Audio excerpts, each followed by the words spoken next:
28वां question है, किसी मेला में 2025 स्काउट आए थे। एक दिन वे सामूहिक परेड करने के लिए पंक्तियों में खड़ा हुए। ठीक है, प्रत्येक पंक्तियों में उनकी संख्या उतनी ही थी जितनी पंक्तियों की संख्या थी। ठीक है, यानी कि कितनी पंक्तियों में वे खड़े थे। तो हम लोग क्या करना है, पंक्तियों की संख्या ज्ञात करना है। तो हम लिखेंगे सोल्व में, सोल्व। ठीक है, पंक्तियों की संख्या बराबर, पंक्तियों की संख्या बराबर। ठीक है, देखिए क्या करना है, किसी मेला में 2025 स्काउट आए थे और जितना उसके पंक्ति में जितना पंक्ति में वो जितना पंक्ति था और उतना ही वे लोग खड़ा थे। ठीक है, तो हम क्या करेंगे कि 2025 का, ठीक है, 2025 का वर्गमूल निकाल देंगे। 2025 का वर्गमूल निकालने के लिए पहले क्या करेंगे, इसका हम गुणनखंड निकालते हैं। गुणनखंड निकालते हैं तो 3 से पहले इसको लगाएंगे। ठीक है, जैसे हम पिछले क्वेश्चन में किए थे, क्वेश्चन नंबर 27 में 2025 ही था। तो 2025 का हम अगर गुणनखंड करते हैं तो 3 से लगाते हैं तो कितना बार में लगेगा, 6 तिया 18। ठीक है, 6 तिया 18 हो जाएगा और उसके बाद 2 और 2 17 21, उसके बाद 5 तियारी 15, फिर 3 से लगाएंगे तो 3 दूना 6 और 3 दूना 6 और 5 तियारी 15, फिर 3 से लगाएंगे तो 17 21 7 5 35, फिर 5 तियारी 15, फिर 3 से लगाएंगे तो 25 तिया 75, फिर 5 से लगाएंगे तो 50 25, फिर 5 से लगाएंगे तो 5 एकम 5। तो हमारे पास 403 आया और 2 5 आया। तो हम लिखेंगे कि 2025 का अगर गुणनखंड करते हैं तो आता है 3 into 3 into 3 into 3 into 5 into 5। अब बाहर निकालना है तो पहले इसका स्क्वायर करते हैं। ठीक है, 3 का स्क्वायर करेंगे, 3 ठो 2 है तो 3 का स्क्वायर करेंगे, 2 ठो 3 है तो 3 का स्क्वायर करेंगे, 2 ठो 5 है तो 5 का स्क्वायर करेंगे। अब इसके बाद जानते हैं कि स्क्वायर से रूट क्या हो जाता है, हम लोग का कैंसिल हो जाता है। तो 3 का स्क्वायर है, ठीक है, 3 का स्क्वायर है तो स्क्वायर से रूट क्या हो जाता है, कैंसिल। फिर 3 का स्क्वायर है तो स्क्वायर से रूट क्या हो जाएगा, कैंसिल। 5 का स्क्वायर है, 5 का स्क्वायर है तो स्क्वायर से रूट हो जाएगा कैंसिल और आ जाएगा 5। तो आएगा कितना, 3 तिया 9 9 5 45। तो हम लोग क्या लिखेंगे कि पंक्ति में, ठीक है, पंक्ति में 45 स्काउट खड़े थे। ठीक है, तो लिखेंगे या अतः ऐसे लिखेंगे, अतः कितनी पंक्ति है ना, तो कितनी आया हमारे पास 45, तो ऐसे लिखेंगे 45 पंक्तियों में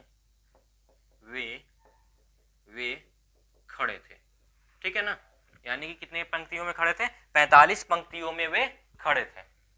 29 नंबर क्वेश्चन है, भूकंप पीड़ितों की सहायता कोष में एक विद्यालय के प्रत्येक छात्र ने उतने ही पैसे चंदा दिए जितने कुल छात्र थे। कुल चंदा 3136 रुपया हुआ तो छात्रों की संख्या कितनी है। और पहला क्वेश्चन ये है कि छात्रों की कुल संख्या कितनी है और दूसरा क्वेश्चन नंबर है प्रत्येक ने कितना चंदा दिया। तो हम इसको कैसे बनाएंगे, देखिए यहाँ पर हम लोग सॉल्यूशन करते हैं तो ये पूछ रहा है कि जितना भी पैसा, देखिए पैसा हमारे पास आया है 3136 रुपया और उसमें प्रश्न ये है कि छात्रों की संख्या कितनी है। ठीक है, तो हम क्या लिखेंगे, छात्रों की संख्या बराबर, छात्रों की संख्या बराबर, ठीक है, संख्या लिखेंगे और दूसरा क्वेश्चन है प्रत्येक ने कितना रुपया चंदा दिया, तो वो भी लिख सकते हैं और ये भी लिख सकते हैं छात्रों की कुल संख्या कितना है। तो हम लिखेंगे छात्रों की संख्या बराबर, ठीक है, कितना पैसा आया हमारे पास 3136 रुपया। तो क्या करेंगे, 3136 को हम लोग वर्गमूल करते हैं। ठीक है, अंडर रूट 3136 रुपया। अब क्या करते हैं कि इसको वर्गमूल को आसान बनाने के लिए इसका हम लोग गुणनखंड करते हैं। तो गुणनखंड करते हैं तो पहले 2 से लगेगा तो 2 से लगाएंगे तो 2 एकम 2, ठीक है, और बचेगा 11 तो 5 दूना 10, फिर बचेगा 13 तो 6 दूना 12 और फिर बचेगा 16 तो 8 दूना 16, फिर उसके बाद 2 से लगेगा तो 2 लगेगा तो 7 दूना 14, फिर बचेगा 16, 8 दूना 16 और 4 दूना 8, फिर 2 से लगाएंगे हम लोग तो कितना बार में लगेगा, 3 बार में। ठीक है, 3 दूना 6 और बचेगा 18 तो 9 दूना 18, उसके बाद 2 दूना 4, फिर 2 से लगाएंगे तो 2 एकम 2, ठीक है, 1 19, फिर 9 दूना 18, फिर 6 दूना 12, फिर 2 से हम लोग लगाएंगे तो 2 से लगेगा तो 9 दूना 18, ठीक है, 9 दूना 18 बचेगा 16, 8 दूना 16, फिर 2 से लगेगा तो कितना बार में लगेगा, 4 दूना 8 और 9 दूना 18। अब 49 आ गया, तो 49 किसका स्क्वायर है? 7 का स्क्वायर है। तो हम क्या लगाएंगे? 7 से लगाएंगे, 7 49 होता है, फिर 7 एकम 7 होगा। ठीक है, तो 3136 का हम लोग गुणनखंड किए हैं, तो हमारा गुणनखंड आया है 2 इंटू 2 इंटू 2, ठीक है, इंटू 2 2 इंटू 2 इंटू 2, यानी कि हमारे पास 6 ठो 2 आया है और उसके बाद 2 ठो 7 आया है। तो देखिए यहाँ पर 2 ठो 2 है तो 2 का स्क्वायर करेंगे, और यहाँ पर 2 ठो 2 है तो 2 का स्क्वायर करेंगे, फिर 2 ठो 2 है तो 2 का स्क्वायर करेंगे, और फिर यहाँ पर 2 ठो 7 है तो 7 का स्क्वायर करेंगे। हम लोग सब जानते हैं कि जो स्क्वायर रहता है वह रूट क्या कर देता है? कैंसिल कर देता है। तो 2 का स्क्वायर यानी कि स्क्वायर से रूट कैंसिल, हमारे पास बचेगा 2, और ये भी स्क्वायर से रूट कैंसिल हो जाएगा तो 2, स्क्वायर से रूट कैंसिल हो जाएगा तो 2, और 7 का स्क्वायर है तो स्क्वायर से रूट कैंसिल हो जाएगा तो 2। ठीक है, अब इसको आपस में गुना करवाते हैं, तो 7 दूना 14 और 2 दूना 4, तो चौचौ का हो जाएगा 16।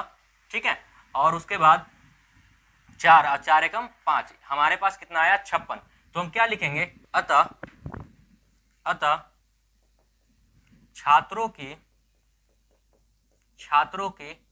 कुल संख्या हमारे पास आ गया है 56। ठीक है, और कितना रुपया चंदा दिया?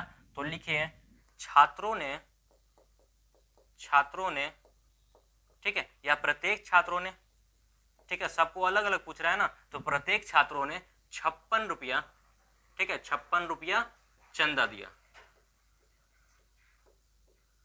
ये हो जाएगा हमारा आंसर।